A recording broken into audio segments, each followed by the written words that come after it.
না, তাহলে আমি তখন তাদের বলবো যে তোমাদেরকেও এখানে থাকতে হবে না। আপনাকে আমি ওয়ার্ক ফ্রম হোমের অপশন দেব, আপনি বাড়িতে থেকে আরামসে সেখান থেকে কাজ করতে পারবেন। ম্যাডাম, সাহায্যের পর আপনি সাহায্য করছেন, আপনার ঋণ শোধ করতে পারবো না আমি। ছি, ভাই বোনের মধ্যে উপকারের মতো কথা কোত্থেকে আসছে?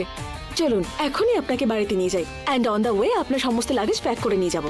আরে আরে না না, আপনি আপনার অফিসের সব কাজ করে নিন, আমি বরং গিয়ে আমার ব্যাগটা প্যাক করে আসছি, তারপরে বাড়ি গেলেই হবে।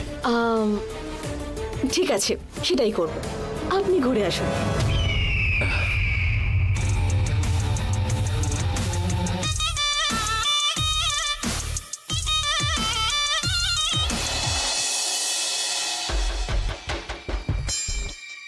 আদি, আদি, আরে আসুন সায়ন। কাজ কেমন চলছে? আমরা যেরকম ভেবেছিলাম সেরকমই চলছে সব। ভৈরবের এখন কি স্ট্যাটাস?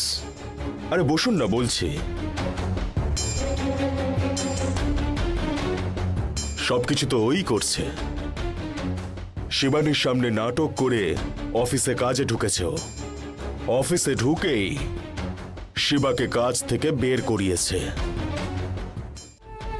জানেনই তো শিবা কতবার আমাদের কাজ ভেস্তে দিয়েছে, শুধুমাত্র ওর জন্যই আমাদের প্ল্যান প্রত্যেকবার ফেল করে যাচ্ছিল।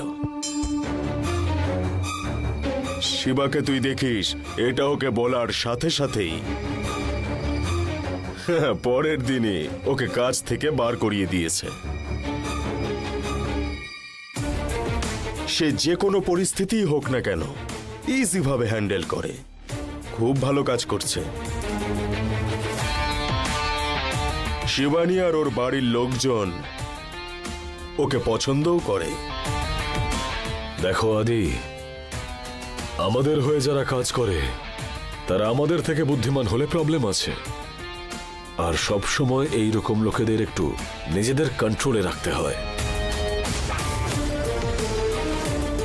আর তোমার কথা শুনে মনে হচ্ছে তুমি সহজে কাউকে কন্ট্রোল করতে পারবে না। কাউকে বেশি মাথায় বসাতে নেই আদি। ও শিবানীর যত বেশি ক্লোজ হবে আমাদের প্রবলেম ততই বাড়বে। দেখুন সায়ন, আপনার খেলার পদ্ধতি একরকম আর আমার খেলার পদ্ধতি অন্যরকম। আপনি মাথা গরম করে রেগে গিয়ে যুদ্ধ জেতার চেষ্টা করছেন, সেই জন্য আপনি এর আগেও অনেকবার হেরে গেছেন। কিন্তু আমি সেন্টিমেন্ট দিয়ে গেম খেলি।